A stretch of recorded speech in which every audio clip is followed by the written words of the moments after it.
এই ভিডিওতে দেখব কপিরাইট ফ্রি মিউজিক কোথায় পাবেন ইউটিউব এবং ফেসবুক ভিডিওর জন্য। তো প্রথমে আমরা দেখব যে ইউটিউবের জন্য কপিরাইট ফ্রি মিউজিক কোথায় পাবেন এবং তারপরে আমরা দেখব ফেসবুকের জন্য কপিরাইট ফ্রি মিউজিক কোথায় পাবেন এবং কিভাবে ডাউনলোড করে ব্যবহার করবেন। তো সেটির জন্য আমরা প্রথমে চলে যাব ইউটিউবে।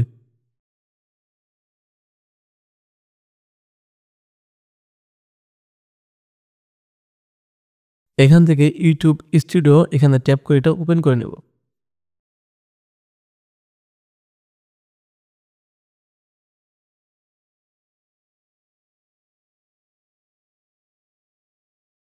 তো নিচের দিকে দেখতে পাচ্ছেন যে অডিও লাইব্রেরি, এখানে ট্যাপ করব।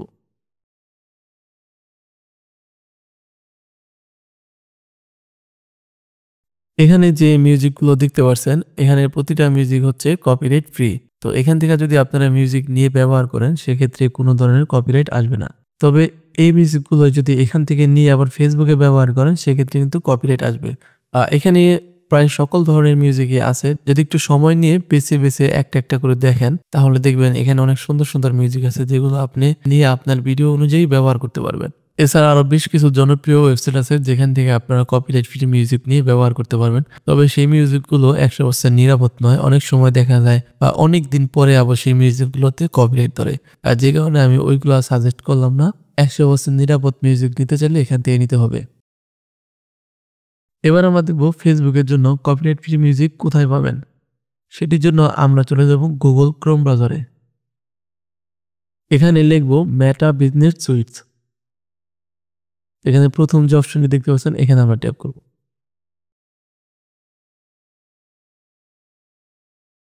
Get start. তো এখানে যে অল টুলস যে অপশনটি দেখতে পাচ্ছেন এখানে ট্যাপ করব। নিচের দিকে সাউন্ড কালেকশন, এখানে ট্যাপ করব। এখানে দেখতে পাচ্ছেন ট্র্যাকস এবং সাউন্ড ইফেক্ট। তো এখানে যে মিউজিকগুলো দেখতে পাচ্ছেন এখানে প্রতিটা মিউজিক হচ্ছে কপিরাইট ফ্রি। আপনারা এই মিউজিকগুলো ফেসবুক ভিডিওর জন্য ব্যবহার করতে হবে। তবে এখানে একটা বিষয়, আপনার ফেসবুক পেজটি যদি মনিটাইজেশন না হয়ে থাকে সেক্ষেত্রে কিন্তু এখান থেকে মিউজিক নিয়ে ব্যবহার করতে পারবেন না। আবার এই মিউজিকগুলো ইউটিউবেও ব্যবহার করতে পারবেন না। শুধুমাত্র যাদের ফেসবুক পেজ কন্টেন্ট মনিটাইজেশন আছে তারাই এই মিউজিকগুলো ব্যবহার করতে পারবেন। আবার ইউটিউবের যে কপিরাইট ফ্রি মিউজিকগুলো দেখলেন ওইগুলো কিন্তু আপনার ইউটিউব চ্যানেল যদি মনিটাইজেশন নাও থাকে সেক্ষেত্রেও ব্যবহার করতে পারবেন, কোনো সমস্যা হবে না। তো আশা করি বুঝতে পেরেছেন। আজকে এ পর্যন্তই। সকলে ভালো থাকবেন।